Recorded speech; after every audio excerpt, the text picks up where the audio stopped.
nuestro tema para este día. Lo he titulado La verdadera familia.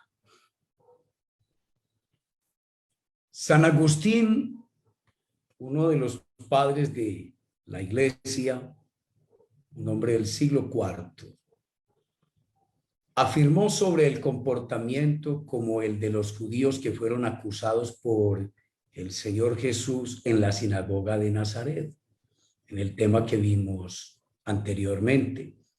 Decía San Agustín: aman la verdad cuando los ilumina, pero la aborrecen cuando los acusa. Repito, aman la verdad cuando los ilumina, pero la aborrecen cuando los acusa, decía San Agustín, sobre creyentes que escuchan a gusto a un predicador, a un maestro de la palabra de Dios, a alguien que mientras les está hablando sobre dogmas, sobre creencias, sobre conocimiento, que ilumina el entendimiento, se sienten muy felices.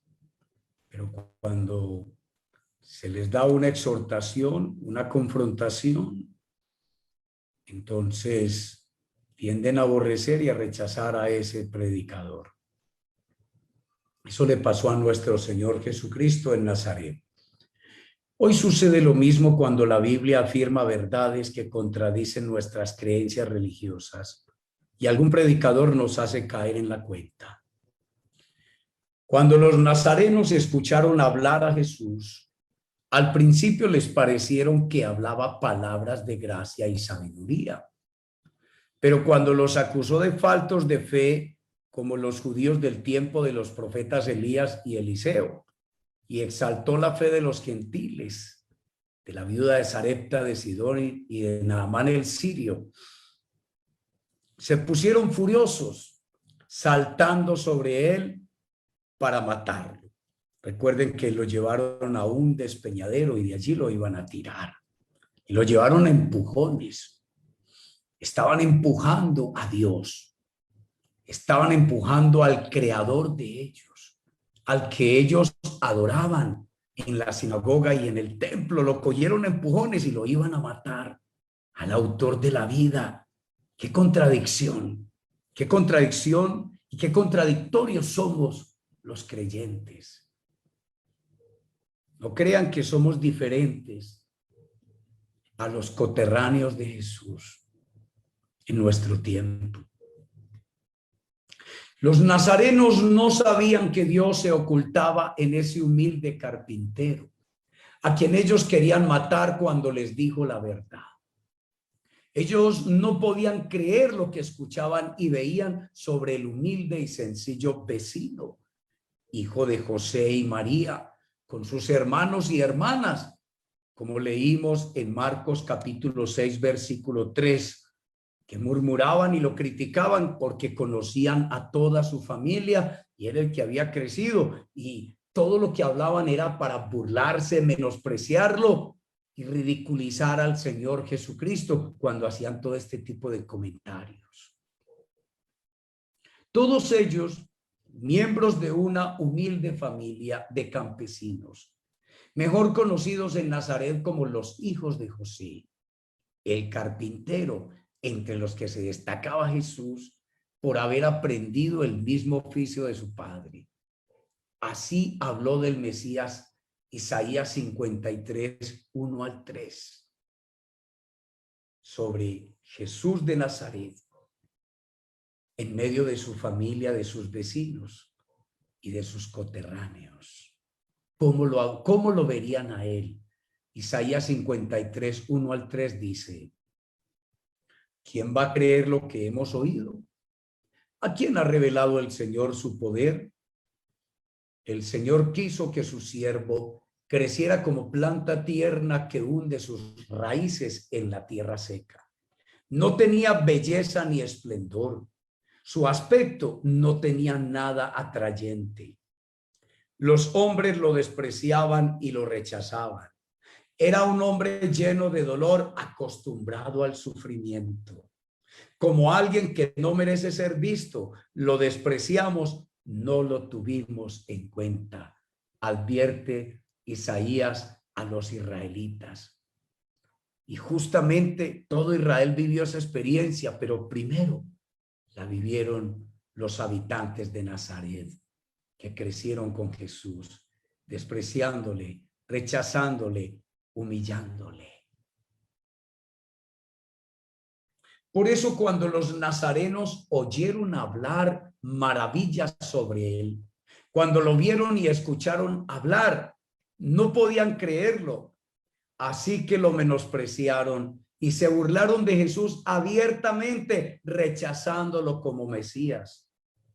El hombre Jesús era humilde, manso, un sencillo carpintero sin más pretensiones. Así vivió en Nazaret con todos ellos hasta que cumplió como 30 años. Entonces descendió al Jordán donde Juan estaba bautizando y allí se bautizó, recibió el Espíritu Santo lo convirtió en el Mesías y la vida de Jesús se transformó y dejó de ser ese carpintero callado, sencillo, humilde, que no llamó la atención de sus vecinos nunca como alguien sobresaliente. Ahora se presentó ante Israel como el Mesías, como el Hijo de Dios. Después de bautizarse con Juan en el río Jordán, se volvió famoso en toda Galilea, Judea, y hasta de lejanas tierras venían para conocerlo.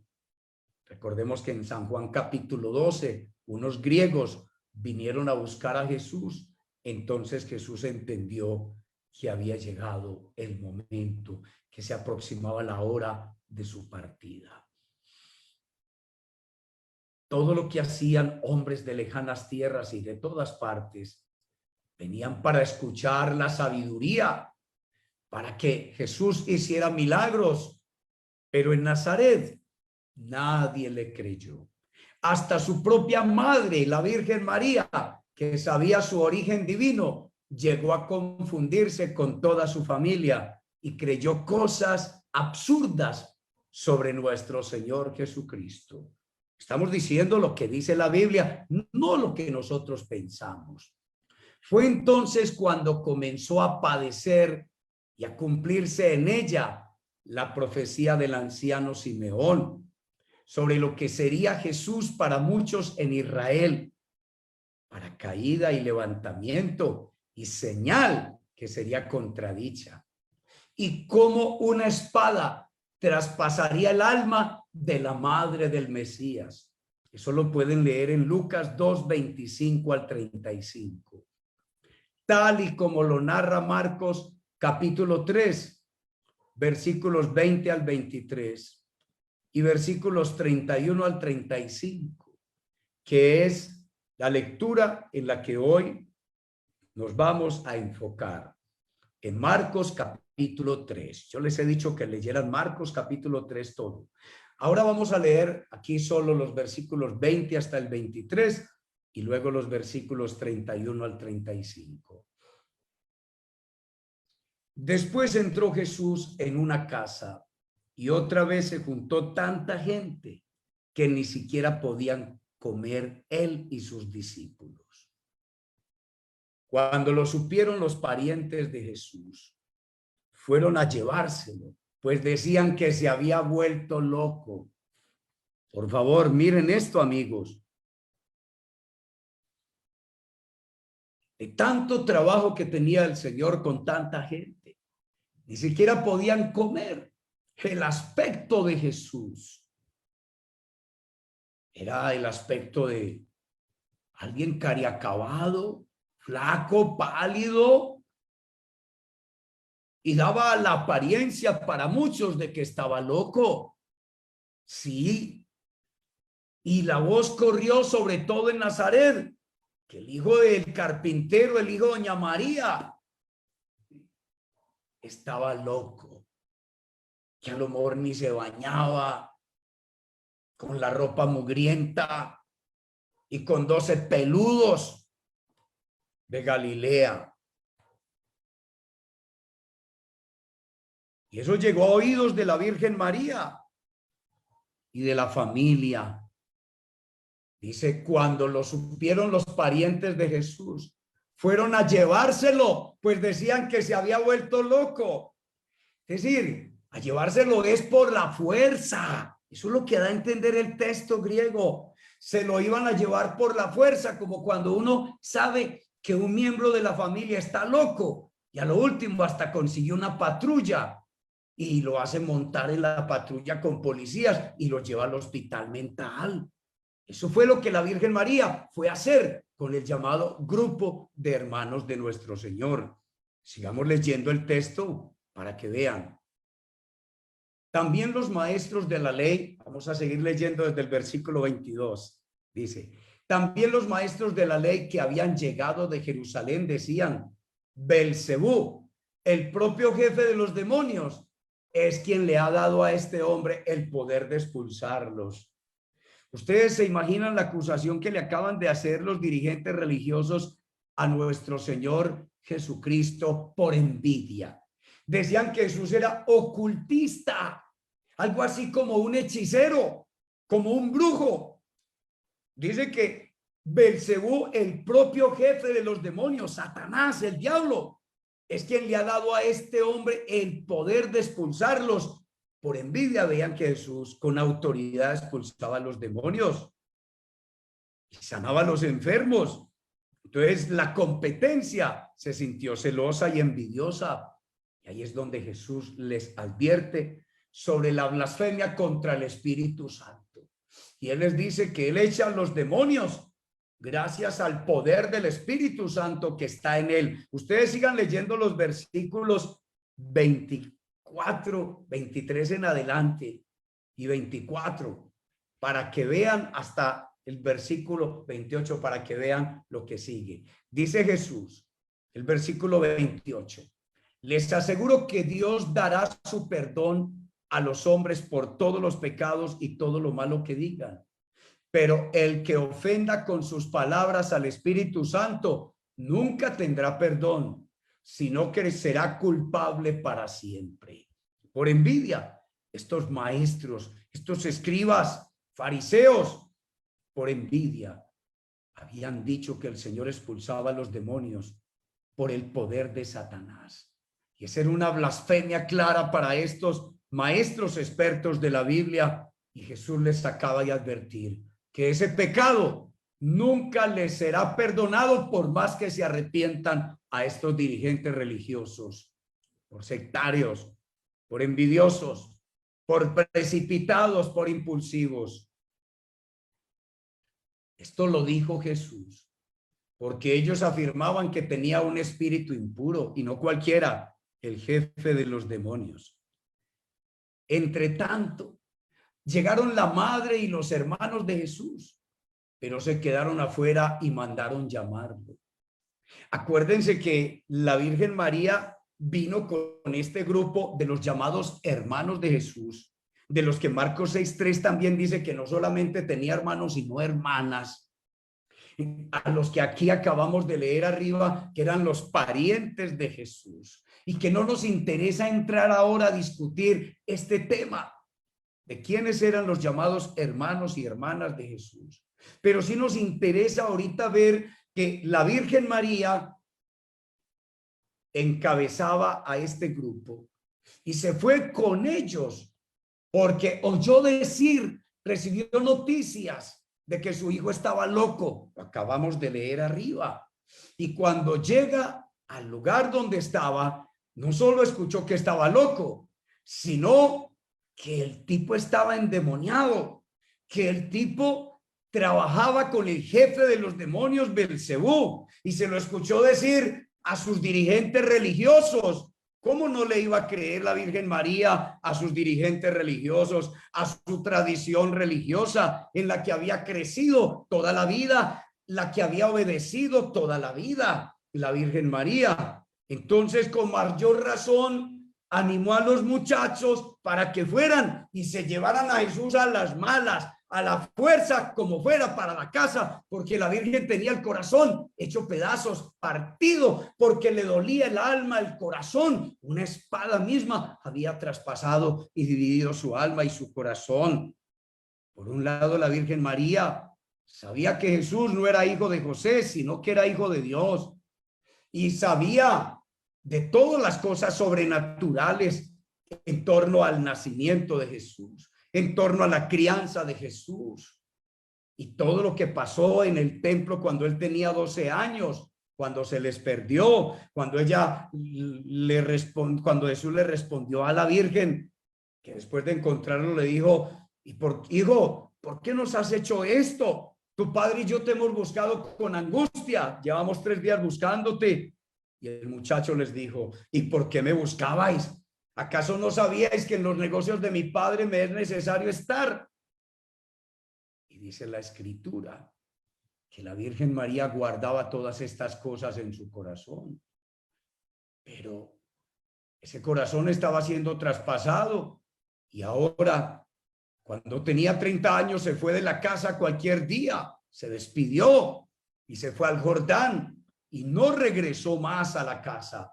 Y la Virgen María oía decir cosas de su hijo, que se volvió famoso, y le llegaban toda clase de noticias a ella, noticias maravillosas, extraordinarias de los milagros que Jesús realizaba.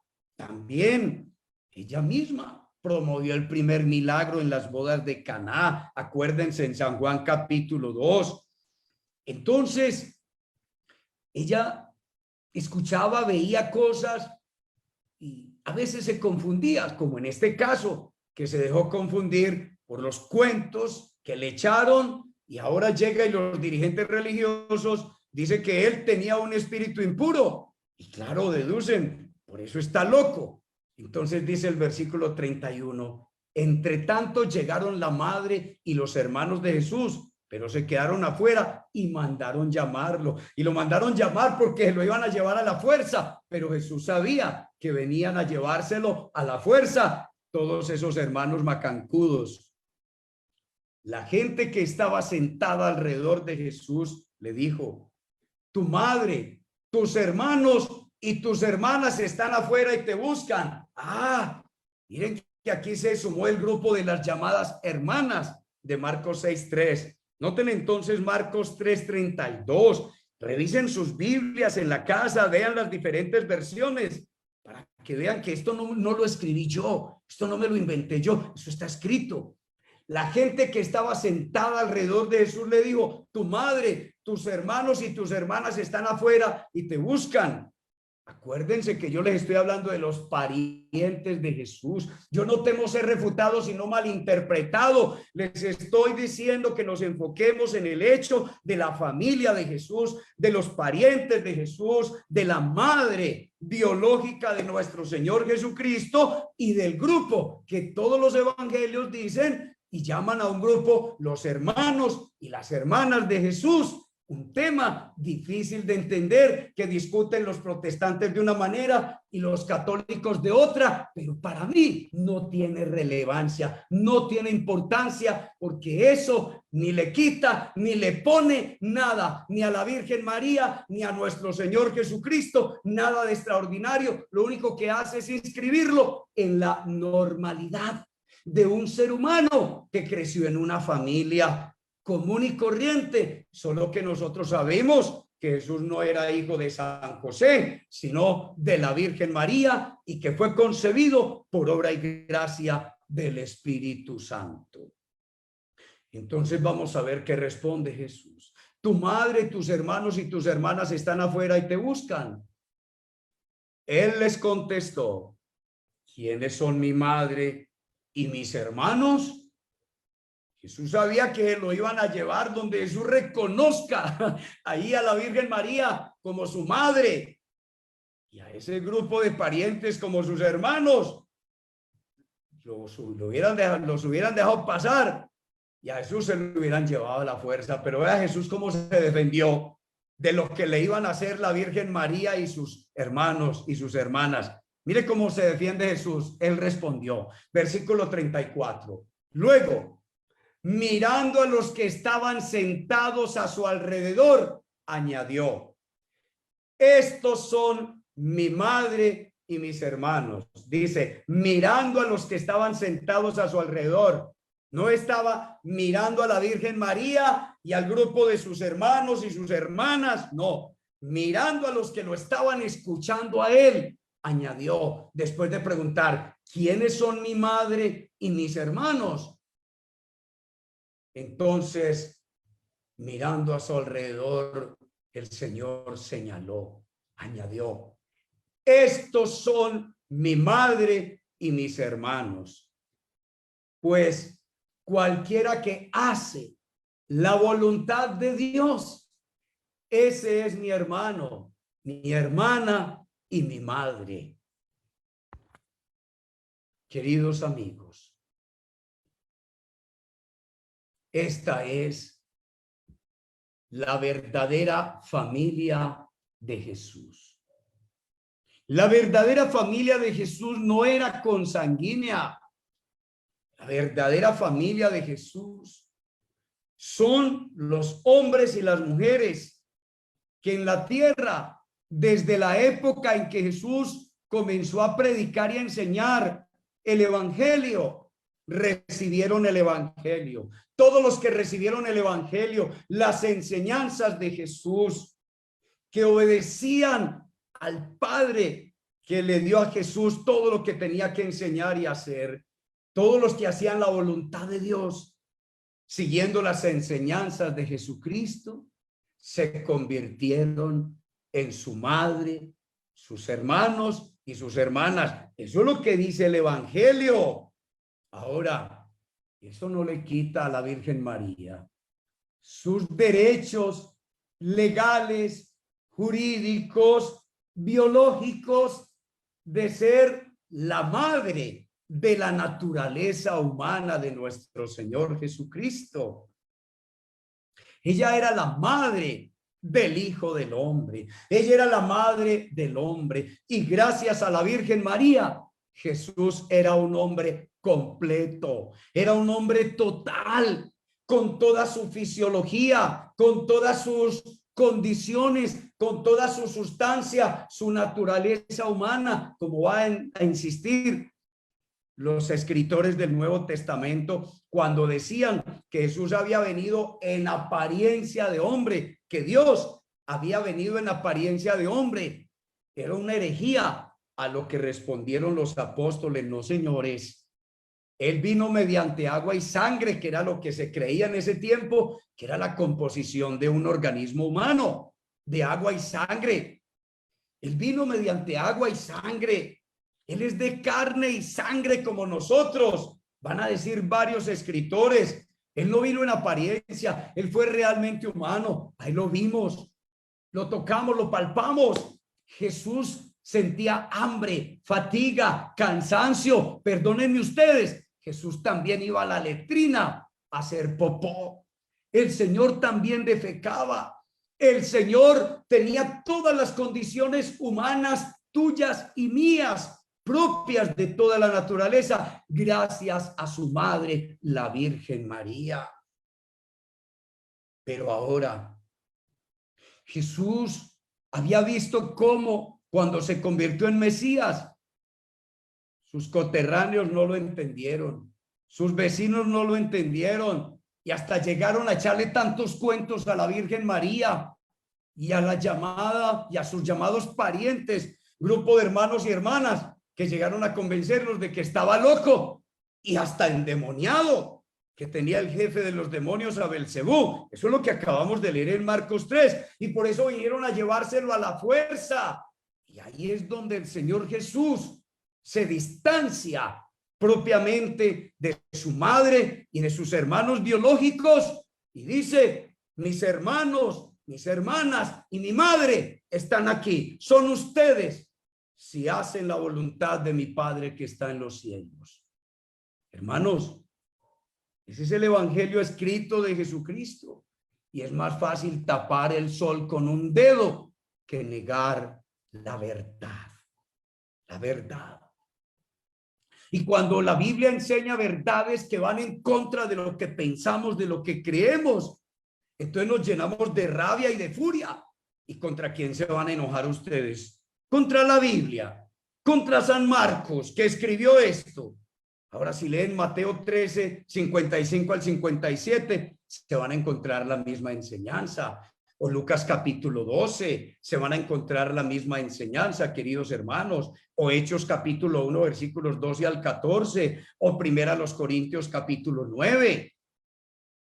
Entonces nos vamos a poner en contra de todos los apóstoles, de todos los evangelios. Nos vamos a ir en contra de San Pablo, de la Biblia, para defender creencias, cosas que a nosotros se nos ha ocurrido, que nos han pensado, que hemos pensado, o que nos han dicho sin ningún fundamento. Aquí Jesús está hablando de la verdadera familia, sin desconocer a su madre biológica, la Virgen María, que en este momento piensa que está loco y que está endemoniado, y con su amor de madre, con el corazón deshecho, se lo quiere llevar para la casa para cuidar de él. Mi muchacho, como está de cari acabado, de ojeroso, así piensa cualquier mamá. Estaba confundida.